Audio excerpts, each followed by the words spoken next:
எல்லோருக்கும் வணக்கம். நான் கீதா அன்பழகன். பேசும் நட்சத்திரங்கள் சேனல் வழியாக உங்கள் அனைவரையும் சந்திப்பதில் மிக்க மகிழ்ச்சி.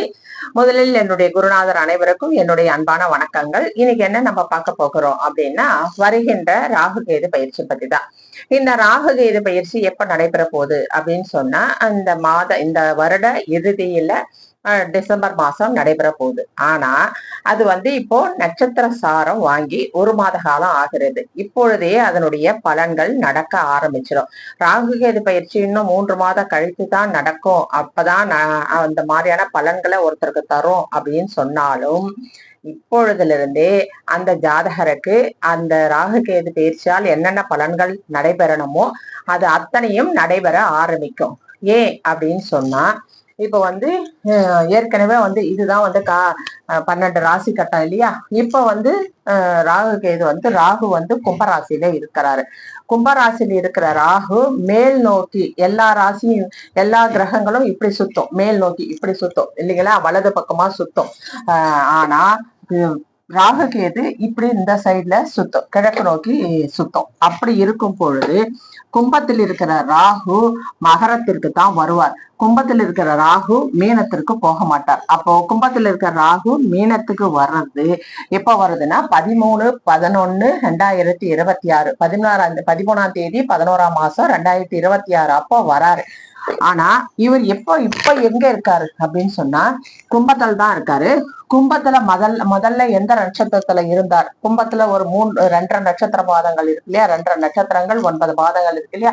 அப்போ முதல்ல அவர் பூரட்டாதியில இருந்தாரு. அது குருவினுடைய நட்சத்திரம். குருவினுடைய நட்சத்திரத்துல ராகு இருக்கும் பொழுது குரு போல ராகு செயல்பட்டார்.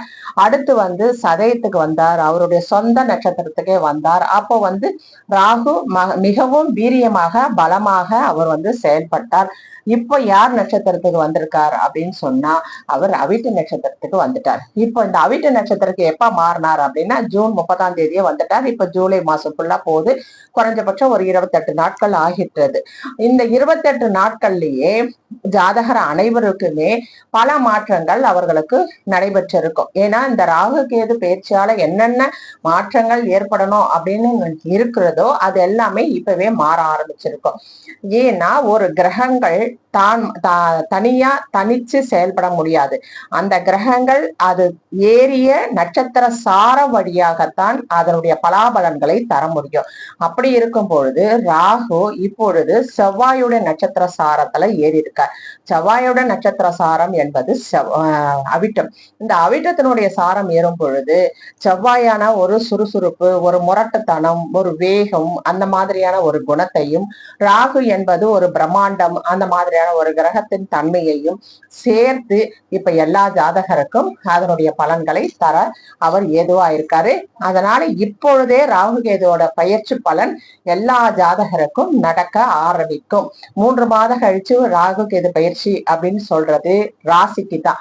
இப்ப கும்ப ராசியிலிருந்து மகர ராசிக்கு ராகு கேது மாறிட்டாரு அப்படின்னு சொல்லி எப்ப சொல்லுவாங்க? 13/11/2026 அன்னைக்குதான் சொல்லுவாங்க.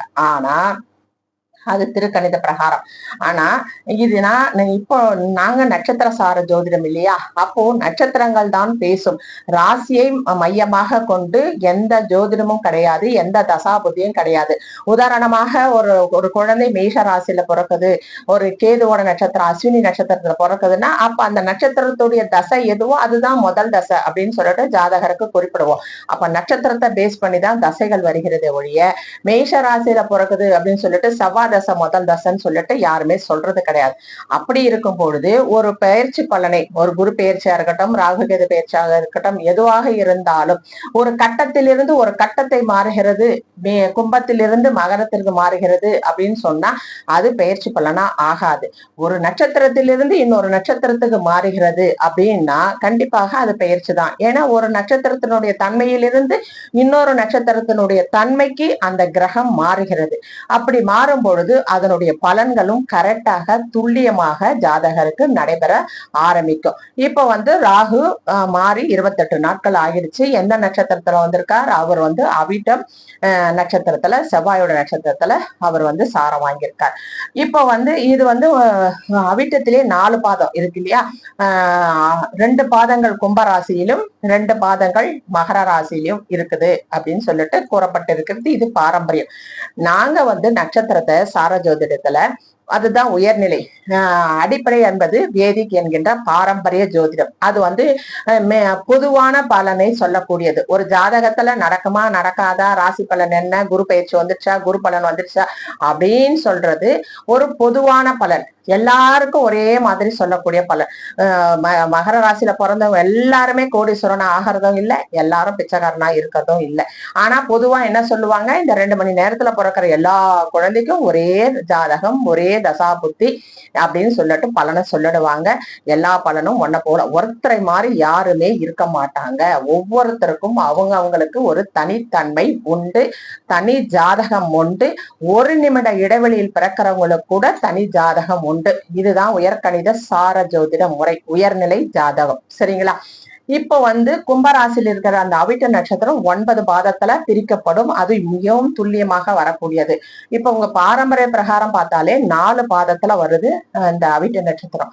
இப்போ சதயத்துல இருந்து கும்பராசியில் இருக்கிற சதயத்துல இருந்து ராகு பகவான் இப்ப அவிட்டத்துக்குள் முதல் பாதத்துல வந்துட்டார். அப்போ அந்த வந்த போது இந்த செவ்வாயனுடைய தன்மையில ஒவ்வொரு ராசிக்கும் என்ன மாதிரி பலனை தரப்போறார் அப்படின்னு சொல்லி பார்ப்போம். முதல்ல இவர் இங்க கும்பத்துல இருக்கிற ராகு அவிட்டத்துல லாஸ்ட்ல இங்க வந்திருக்காரு. அடுத்து அவிட்டத்திலேயே தான் மகர ராசிக்கு போக போறாரு. மகர ராசிக்கு அவிட்டத்துல போறாரு வழிய அவிட்டத்துல இருந்து திருவோணத்துக்கு போல. திருவோணத்துக்கு போகும் பொழுதுதான் மகர ராசியில இருக்காரு அப்படின்னு கூட நம்ம சொல்லலாம். ஆனா இந்த அவிட்டத்திலேயே இருக்கும் பொழுது அவருடைய நிலையை அவர் மாற்ற மாட்டார். ஏன்னா அவர் செவ்வாய் போலதான் செயல்படுவாரு. மகர ராசிக்கு வந்ததுனால சனி போல செயல்பட மாட்டார். சனியினுடைய தன்மை வருமா? வராது. ஆனா சனியோட வீட்டுல ராகு இருக்கிறதுனால கொஞ்சம் வீரியம், யார் வீட்டுல இருக்கார் அப்படின்ற ஒரு தன்மைக்காக அப்படி சொல்லலாம். ஆனா அவர் யார் போல செயல்படுவார் அப்படின்னும் பொழுது அவர் செவ்வாயை போலதான் செயல்பட ஆரம்பிப்பார். அது எவ்வளவு நாட்கள் இருக்கிறது அப்படின்னா இன்னும் ஒரு 127 நாட்களுக்கு, கிட்டத்தட்ட 4.5 மாசமும் இந்த அவிட்ட நட்சத்திரத்தில் தான் இருப்பார். அதுக்கப்புறமா திருவோண நட்சத்திரத்துக்கு ராகு பகவான் மாறுவார். இப்போ ராகு கேது பயிற்சி வருது இந்த இன்னும் 3 மாசம் கழிச்சு அப்படின்னாலும் இப்பொழுதே ராகு கேது பயிற்சியோட பலனை ஜாதகர்கள் அனுபவிப்பார்கள். ராகு தன்னுடைய தன்மையை மாற்றி கொண்டிருக்கிறார். அதாவது தன்னுடைய சுய சதயத்தில இருந்து, தன்னுடைய சுய தன்மையில் இருந்து செவ்வாயின் தன்மையும் சேர்த்து பலனை தரத்துக்கு ராகு தயாராகிவிட்டார். இப்ப எப்படி இருக்குது பலன்கள் அப்படின்னு பார்ப்போம். மேஷ ராசிக்கு இந்த ராகு கேது பயிற்சி எந்த மாதிரி பலனை தரப்போகுது அப்படின்னா, மேஷ ராசிக்கு 3ஆம் இடத்துல இந்த ராகுவோட நட்சத்திரங்கள் எந்தெந்த ராசியில இருக்கு அப்படின்னா, மிதுனத்துல திருவாதிரை நட்சத்திரமா இருக்கு. அடுத்து துலாம் ராசியில சுவாதி நட்சத்திரத்துல இருக்குது. அதுக்கு அடுத்தது இந்த சதய நட்சத்திரத்துல இருக்கு கும்பத்துல. இப்ப இது மேஷத்துக்கு எத்தனை வீடு அப்படின்னா 3, இது 7, இது 11 இல்லைங்களா? அப்போ கும்பராசிக்கு, அதாவது மேஷ ராசிக்கு 3, 7, 11 அப்படின்ற ஒரு பாவ தொடர்போடு ராகு தன்னுடைய தசையை நடத்த அவர் தயாராகிவிட்டார். அப்ப 3, 7, 11 அப்படின்னு சொல்றது ஒற்றைப்படை பாவங்கள். இந்த ஒற்றைப்படை பாவங்களாக இருந்தாலும் அவர் பலனை எப்படி தரார் அப்படின் போது 11 வரும் பொழுது திருப்தியான நிலையை தரப்போகிறார். 7 என்பது சமநிலையில் இருக்கக்கூடியவர், கம்யூனிகேஷன். 3 என்பது பல மாற்றங்களை தரக்கூடியது. ராகு என்றாலே பயணங்களை தரக்கூடியவர். இப்ப 3ம் தொடர்பு கொள்ளும் பொழுது அடிக்கடி பயணங்களை மேற்கொள்ற அளவுல ஜாதகருடைய அமைப்பு இருக்கும். சரிங்களா? அப்படி பார்க்க போனா இப்போ மேஷ ராசிக்கு பயணங்களால் அனுகூலம், தொடர்பு கொள்ற மனிதர்களால் அனுகூலம். கணவனாக இருந்தால் மனைவி மூலமாகவும், மனைவியாக இருந்தால் கணவன் மூலமாகவும் அவர்களுக்கு அனுகூலம் ஏற்படும். சகோதர சகோதரிகளுடன் ஒற்றுமை ஏற்படும். இதுவரை பகைமை பாராட்டியவர்கள் கூட இப்பொழுது அன்பு பாராட்டுவார்கள். அடுத்து 11 அப்படின்னு வரும்பொழுது மூத்தவர்கள், வெளியிருக்கிறவங்க, பெரியவங்க, அவங்க மூலமாகவும் இவங்களுக்கு திருப்தி கிடைக்கும். திருப்தியான ஒரு நிலையில அவர்கள் எல்லா இதுலயும் இருக்கும். லாபங்கள் பல மடங்கு வரும். சரி, லாபம்லாம் வரும்னா நிறைய லாபம் வருமா அப்படின்னா, இரட்டைப்படை பாவம் வரும்போது ரொம்ப பல்கான அமௌண்டா வரும். இது போதும் என்ற மனசோடு அது கிடைச்சாலும் அது ரொம்ப சந்தோஷம், திருப்தி இருக்கிறவர்களும் போதும் அப்படின்ற நிலைமைக்கு அவர்களுடைய மனநிலை மாற்றம் ஏற்பட்டுரும். எந்த பிரச்சனையும் அவங்களுக்கு இல்லை. சங்கடத்தையோ கஷ்டத்தையோ தரா மாதிரி இல்லை. அவர்களுக்கு திருப்தியை தரக்கூடிய இடத்துல இந்த ராகு மாறி இருக்கார். உடல்நிலையிலையும் நல்லா இருக்கும். உடல்நிலை ஆரோக்கியம் அதெல்லாமே இவங்களுக்கு ரொம்ப சூப்பரா இருக்கும். அதெல்லாம் ஒரு பிரச்சனையும் இல்லை. இதை விட இவர்களுக்கு இந்த பலன்லாம் இன்னும் அதிகமா நடக்கணும் அப்படின்னு சொன்னா, இவங்களுடைய சுய ஜாதகம் ஒண்ணு இருக்கு இல்லையா, அதுல ராகு எந்த இடத்துல உட்கார்ந்துருக்காரு, அவர் ராகு 8, 12 இடத்துல உட்காராம இருந்தா, அமராம இருந்தா கண்டிப்பாக இந்த பலன், இந்த ராகு செவ்வாய் சாரம் வாங்கும் பொழுது வருகின்ற இந்த 2026 ராகு கேது பயிற்சி மிக மிக மிக அற்புதமான பலனை இந்த ஜாதகருக்கு வழங்கும். சரிங்களா? அடுத்து நம்ம ரிஷப ராசியை பத்தி பார்ப்போம். நன்றி, வணக்கம்.